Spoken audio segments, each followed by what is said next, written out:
Tulihan se perjantai viho ja viin. Äkkiä tuo tulikin ja vielä on jontikka tiellä. En paljon muuta oo kerinyt tehdä kuin tätä, kun en minä tiedä mihinkä se aika on hukkunut. Tänään niin pitää hammaslääkäriin lähteä. Mut vasta 2 jälkeen, että kyllä tässä nyt kerkii. Että minä oon tehnyt siis tuossa pöydällä on polttoainetankin alle tuommoinen pelti. Se ei ole niinku panssari varsinaisesti, mutta semmonen, että jos joku oksa tai tökkii joku siis niin karahka, niin se ei osu tökkeen mihinkään, se liukuu siinä. Ja tässähän tankki on tässä ja se männöö tänne asti. Kappaja on tuolta takkoa. Hyvin, kun siinä jontikassa on tuo runkopalakki tuolla, tai runkopalakit, niin se tuo pellireuna männöö niinku kookkuun sinne palakin taakse ja sitten vaan nostetaan ylös. Ja noilla samoilla pitkillä pultilla, millä on niinku tankki kiinni tavallaan, se sanka yli, niin sillä nousee se ylös 2 pultilla. Niin ja sitten on tuo teen 2 reikeä ja jengat, niin siitä saa sitten, kun tuo nurkka tavallaan pitää olla hyvin kiinni, että jos se vähän tökkii. Tuo etureuna tulloo siitä tähän näin. Sitten on tuonne toiselle puolelle, missä on tuo etukurmojen lohko, vähän niin kuin kaasupolkimen alapuolella siellä. Niin tämä on ensinnäkin tuonne takarungon kylkeen ja siihen liittyy sitten tuo. Se on siellä niin kuin näin. Etukurmojen lohko jää tähän. Tuo aukko on siksi ja tuo luukku, että nuo kiinnityspultit saa sen luukun kautta irti. Muuten tämä olisi pitänyt tehdä paljon pienempi, että olisi mahtunut operoimaan. Nyt sopii puhelin. Ei ole mitään kiirettä puhelimeen kuin Rainbow. Tää nyt vastata. Joo, kaupparatsu frangeen.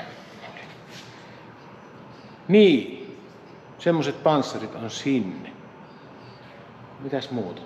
Ai niin, tuonne teen paineakuille semmosen telineen. Mut nyt sitten tämän hiekkapuhallan ja nuo tietysti hiekkapuhallan nuo äsken mainitut. Ja Pasi, kumppanini Pasi tuolta autoalalta kävi eilen illalla. Toi Esapin lankoon 15-14 edelleen kuitenkin. Niin. Et sitten tähän viimeksi nähtyyn muolarin maskiin niin sammausharjoa oleva hiekkapuhallusmaski, mutta aika ohut lärpykkä on tämä, että noinkohan tuo kestää. Mutta ei ollut kyllä kallis ja on kyllä kevyt. Mutta ei sitä tiedä, että se kesteekin. Eihän minä en ammatikseni todellakaan puhalla.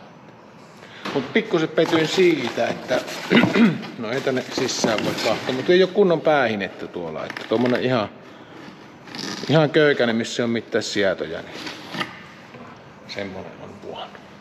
Mutta kevythän tuo toki on, että ei se tarvii niin ihmeellinen häkki ollakaan siihen tien ympärillä. Perkele kun sattaa vettä, kun pitäisi hiekka puhaltua, silloin se ruppee. Saatana. Eilen käy satana yhtään eikä toissapäivänä, mutta en pystynyt. Ei ollut vielä puhallettavaa eikä ollut maskia, kun minä otin tuota. Ja maalia tuli eilen Aaltovarin hirveästi. Niin mitäpä sitä hiekkapuhaltamaan, kun ei ollut maaliakkaan, mutta eilen tuli iltapäivällä. Yonder vihreitä ja punaista ja mustoa ja RR23, eli tumman harmaata. Uhalla halusin pikkupullossa tuon kovetteen, kun tuosta on niin kauhean mukava kuahtoa tuosta pullosta. Kun sehän tullut, jos tuohon niin määrään suhteutetaan, niin ainakin yksi tämmönen kannu olisi tullut. Mutta ei siitä ole kiva ottaa. No oikeastaan ohennekki pitäisi pullottaa. Olisi niin hyvä löräyttää sitä. Yleensä ruisku kädessä on ja isosta sankosta yrität ottaa sitten siihen, niin ei ole kyllä oikein kätevää se. Tiellä sitä vaan huutellaan. Kyllä peittää hyvästi. Näissä väreissä on eroja. Niin kuin sininenhän peittää tunnetusti ihan halvatun hyvin. Ja ehkä perusväreistä moni muukin paitsi keltainen, mutta vihreä kyllä näkyy peittävän kanssa. Toki kun on hiekka puhallettu, niin on karkeutta siinä, niin yhdellä kerroksella mennään ihan kevyesti. Kun ei noita ole mitään näyttelykapistuksia. Että tämähän etenee oikein hyvin. Mutta kyllä tämä maski on tämä hyvä kyllä. Voi vitsi miten mahtavaa on maalata, kun jos semmoista... Nyt tajuan sen, että semmoinen kiire panikointi mualuuhommassa on tullut siitä, kun luontaisesti varoo sitä kitkua ja käryä. Että ei hengittäisi sitä kauan. Tässä kun nyt tullut puhasta ilmoa tuolta, niin ei juurikaan teillä maali haise. Vaikka auki on. Mutta on niinku mahdottoman mukava ruikkia tuossa, kun ei ole mitään kiirettä. Niinku. Voi ihan rauhassa kateella. Ja kun näkyy, kun on silmälasit päässä. Ja tämä toimii kanssa helvetin hyvin. Tämä. Tässä on tommosella tarrajutulla teipillä kiinni tämä suojalinssi. Vaikka tämmönen rutaale on, mutta kyllä tuo näkyy kestävä ja pelittävä. Ja hyvähän se, kun on kevyt ja on iso tuo aakko. Niin kun tuossa kanton välillä yhden tavaran kerrallaan ulos, koska se tuo vettä pikkusen, niin ihan helppo liikkua tuo piässä. Sama puhali hyris tuolla selän takana. Se on jännä, kun se tuo huppu on tuossa. Niin se puhaltaa tavallaan kaaluksesta tuonne takin sisään sitten tavallaan tullut vetoa kylmeen ilmoon. Niin kylmä tuli. Ja oikeasti tuntuu, että saattaa tulla vaikka selkäkippeeksi tuosta rajoista. Joo. Pitää vielä vähän aikaa jatkoa, niin sittenhän tää on valmis. Tuossa en äsken maininnut, mutta oli semmonen ongelma tässä, että ainakin tämä yksi näistä muolipurkista oli unohtunut sekoittaa. Ihan kokonaan. Siellä oli pastat päällekkäin. Ja ei oo mitään hämmennintä mulla nyt oikein puhasta, niin nyt tein keksinnön. Silloin kun hätä on suuri, on apukin lähellä. Tommonen, onko tuo 8 mm pyöräterästikku, niin nippu sitten, että 2 on tuossa. Ja on muuten hyvää. Pystyy ihan nurkkia myöten ja pohjoa myöten ja reunoja myöten ajamaan, kun se tuolla... No joo. Ja olevinna jo tätä sekoitin, mutta sitten kun kuitenkin kun muallaamaan rupesi, niin tuli niinku ihan klönttinä noita erivärisiä täpliä. Että ne on ne pastat niin paksuja, niin kuin nimikin sanoo, ne sävyt, mitä niihin pursotetaan. Että ne ei ihan noin vaan hämmentämällä, ei ne sinne sekoitukaan.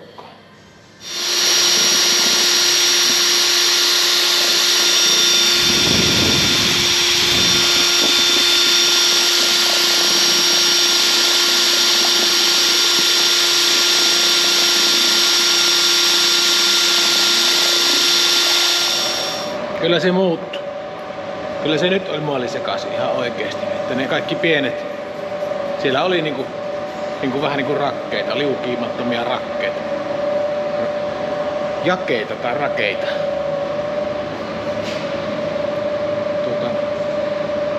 Ja tuntuu, että vaaleammaksi se muuttui tuo sävyykin. Ja liian tummalta se näyttikin minusta. Tuolla taas teksti näkyy, mutta pitää se tuotteessa sarjanumero olla, niin. Tuon voi välttää sille, että kun maalia vettää tuohon, niin hankoo rukkasella vähän ja vettää uudestaan, niin sit sillä häviää sitä, mutta en hiekka puhaltana hyvin rajusti tuotetaan, kun pikkusen vaan huljuttelin. Pesin ensin nimittäin kaikki. Pessoni ei tarvii niin hommona puhaltaa. Kun on kuitenkin niin peitattua peltiä, eli